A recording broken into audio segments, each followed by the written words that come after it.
Have you ever wanted to be the first one in? The one who sets the tempo, turns heads, and makes the enemy team panic before the fight even starts? Then you might be a dive tank. And in today's video, we're breaking down the dive tank role in Marvel Rivals, how it works, what makes it unique, when to play it, and who the best dive tanks are in Marvel Rivals Season 3, and how you can master the art of controlled chaos. And do me a favor while you're at it, if you like this type of content and want to see more, make sure to hit that like button and subscribe, because at 20,000 subscribers, we're doing a giveaway, so I highly encourage you to subscribe so you can join in. But without further ado, I hope you sit back, relax, and enjoy the show. So what exactly is a dive tank? Well, a dive tank is not your traditional wall of meat. This role is primarily about offensive disruption, acting as the first domino that triggers a chain reaction across the enemy team. Dive tanks are frontline initiators built to do three critical things. The first one is to collapse on high priority targets, typically squishy strategists,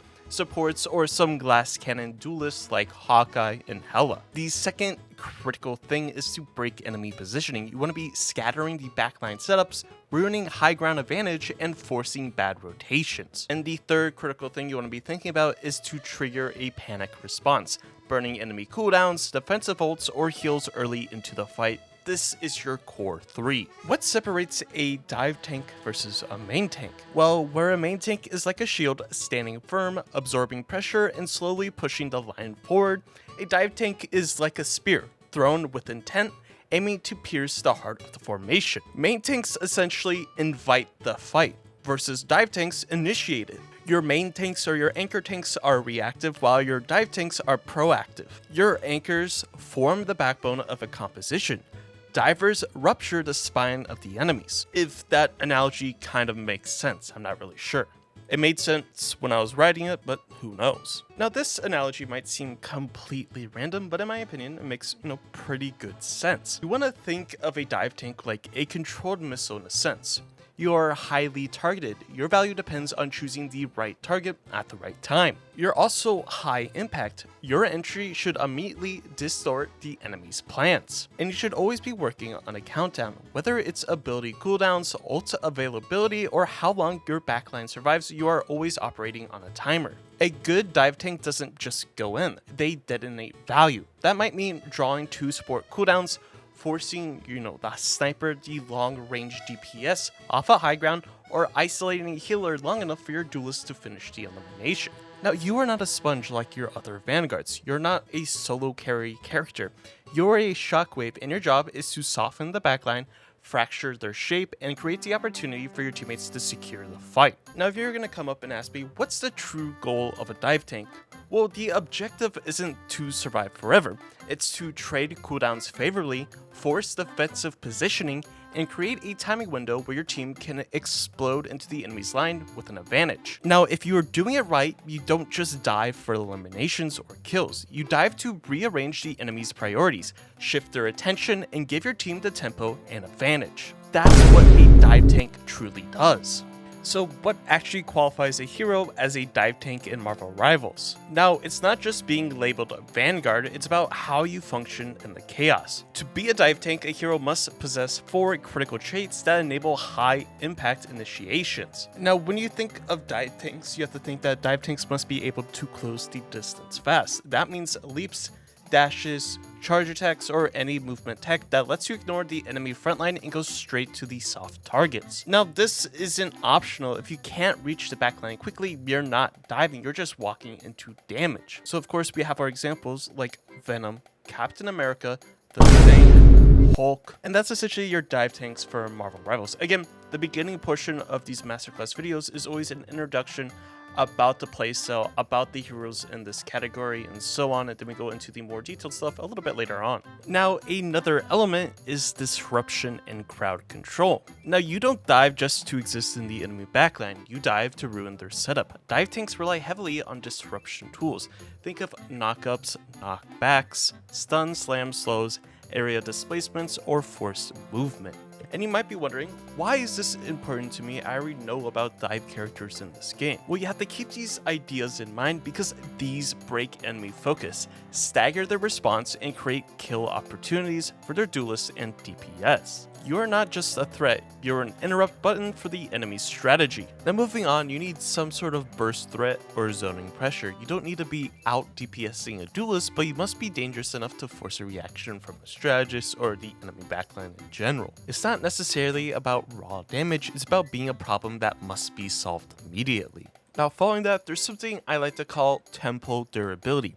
Dive tanks are not designed to sit in front and soak all the damage in the game. Your durability is temporary, timed, and tactical. You need enough survivability to get in, cause chaos, and escape or trade up. This usually comes from temporary shields, especially like Captain America, brief invulnerability windows like Hulk's shield, or disengage mechanics if the dive goes south. Again, Hulk jump, Thor, shift or dash, whatever you want to call it. Essentially, you are not a sponge, you're a timed weapon. Your job is to make the most impact before your window closes.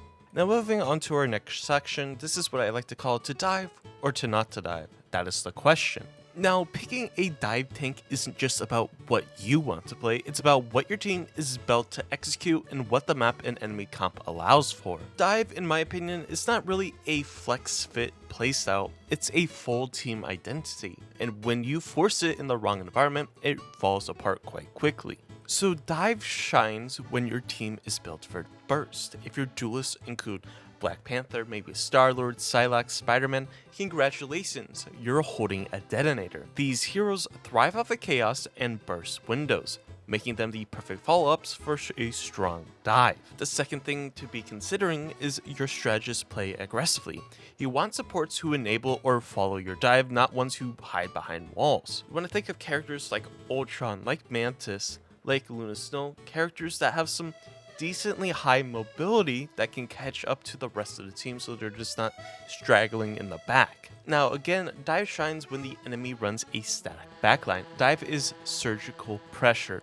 It hard counters teams that rely on immobile or vulnerable backliners, like a Luna Snow if you wanted to save, she doesn't have her freeze up. You could say Invisible Woman after she uses her jump cooldown, or a Cloak and Dagger after she used both of her bubble and her cloak invincibility or invulnerable form.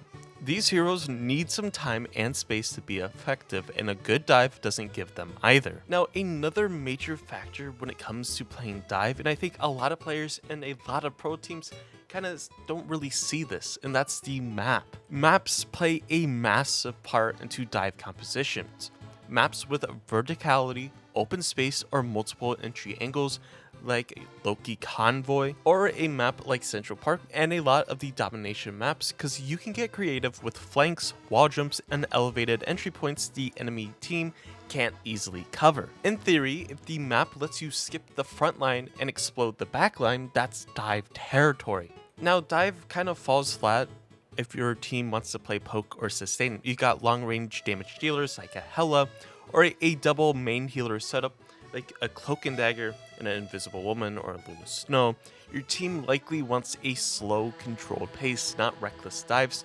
Forcing your tempo breaks team rhythm. You have to think that dive is a sprint. Poke comps are marathons, and mixing them can be a disaster. Now, dive kind of falls flat as well when you're the only frontliner. If you're the solo Vanguard or the solo tank, and the rest of your team kind of hangs back, diving alone is just essentially volunteering to die. There's no peel, no follow-up, and no second wave. Dive really only works when it's a commitment, not really a suggestion. Now, dive also falls flat when the team has strong anti-dive tools. Dive gets shredded by heroes like Namor with the Hulk team up, The Thing, and when that person that's playing the rock has a brain that peels for his backline, then yeah, it's going to be hard to dive. If your target survives the dive, you've just blown your cooldowns pretty much for nothing, and now you're kind of stuck. Another thing to consider is dive falls flat when the map punishes mobility. Small maps with tight corridors, low ceilings, or predictable chokes don't leave room for creative dives. Whether you're forced through one or two angles, and dive kind of becomes a coin toss instead of a strategy. Now, there's something I like to call the golden rule of dive, and that is don't go alone. Dive only works when everyone is on the same page. If you're not diving with someone, you're probably just feeding cooldowns into the enemy team. So before you pick a dive tank, ask yourself, does my team want to dive? Can they actually follow up? And is the map and matchup actually favorable? Now, if you answered yes to these questions, then you're not just initiating, you're initiating the win conditions. Now, our next section is team synergy, and that's you can't dive alone. And if your team doesn't follow up, your role collapses. Here's what good dive comp synergy looks like. So first, your ideal teammates. You want burst duelists. These are characters like Black Panther, Star-Lord, Psylocke. You can throw Spider-Man if you wanted to as well, or more. Now both Black Panther and Psylocke pair extremely well with a dive tank like Captain America. You also want to pair this with some type of aggressive strategist. In my opinion, some of the aggressive strategists in a game like Marvel Rivals are characters like Mantis, who has decent mobility and gives pretty good damage boosts and can kind of sustain herself in a 1v1 if you're able to land those critical headshots. To be able to maintain pace with the Captain America, with the Psylocke providing damage boosts, I think the dive can be executed relatively well. Now you also have to kind of think about what your tempo main healers are. In my opinion, my favorite tempo healer right now is Cloak and Dagger. Cloak and Dagger gets her ult extremely fast in comparison to a lot of the other strategists or healers in Marvel Rivals. Her Terror Cape or her Blind does a 28% vulnerability to the enemy, so they take 28% more damage, which is quite literally insane. So if you pair this well with a timed dive, you can pretty much delete an enemy backline in about a couple seconds.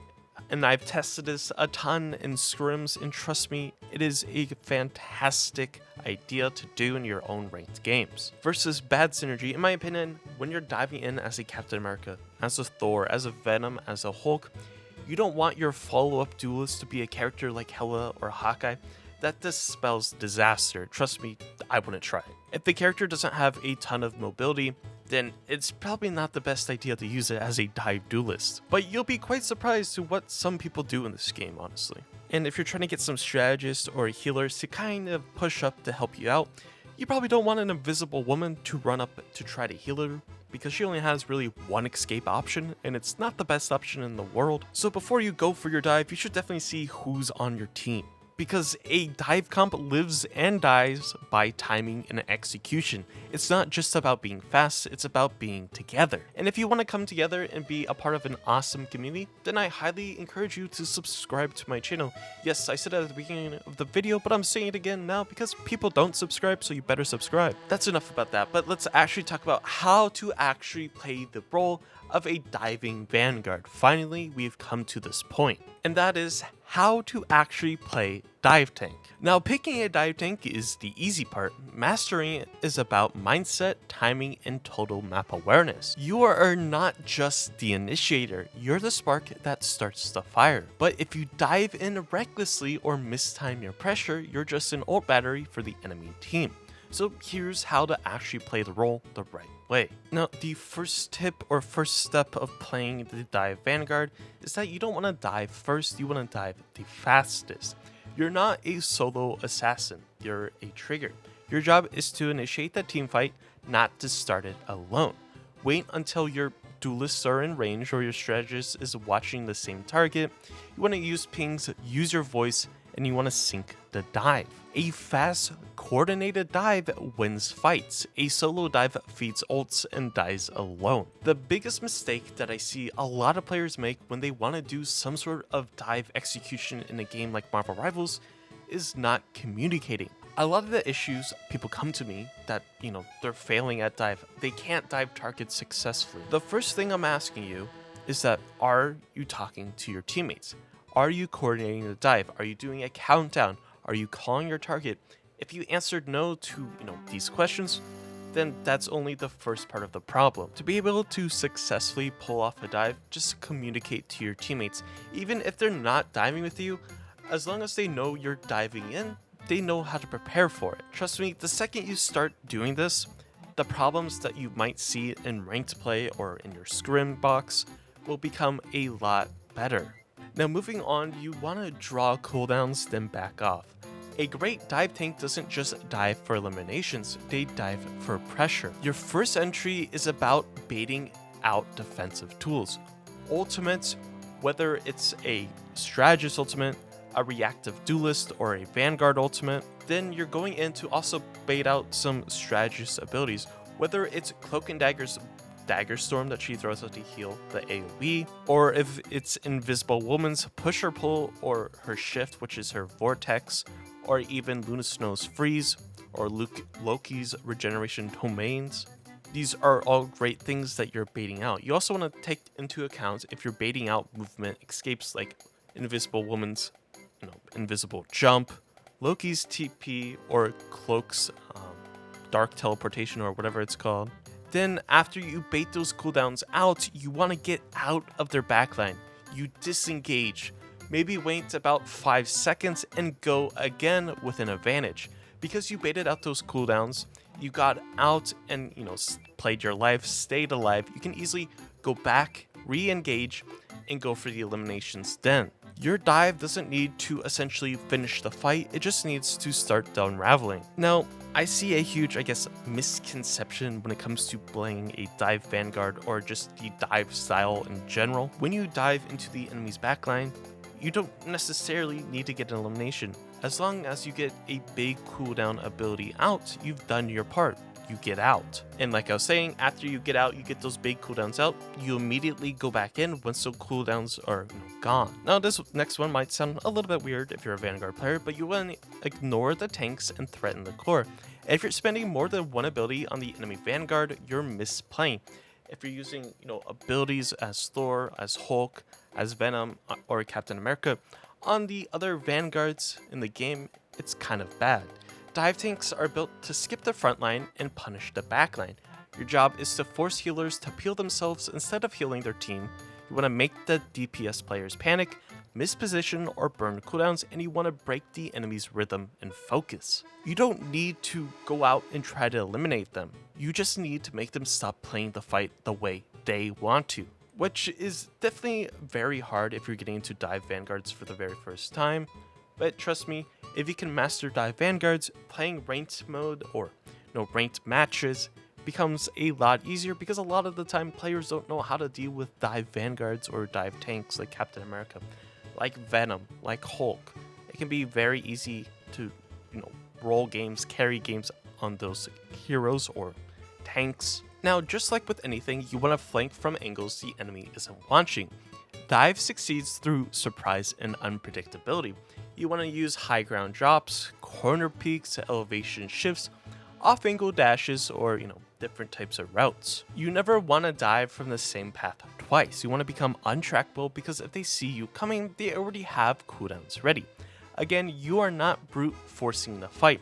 You are surgically collapsing it. Now, the last thing you have to be aware of is know when to ult and what you are trading. Most dive tank ultimates are tempo tools. They open a window, not close one. For example, like Captain America's ult gives him more survivability and his team survivability. Venom is the same case. More survivability from his ultimate Feast of the Abyss. Hulk's ultimate, again, more survivability. All these tools allow you to stay alive longer in their backline. Now, if you're a dive tank and if you ult first in a fight, it better do one of three things.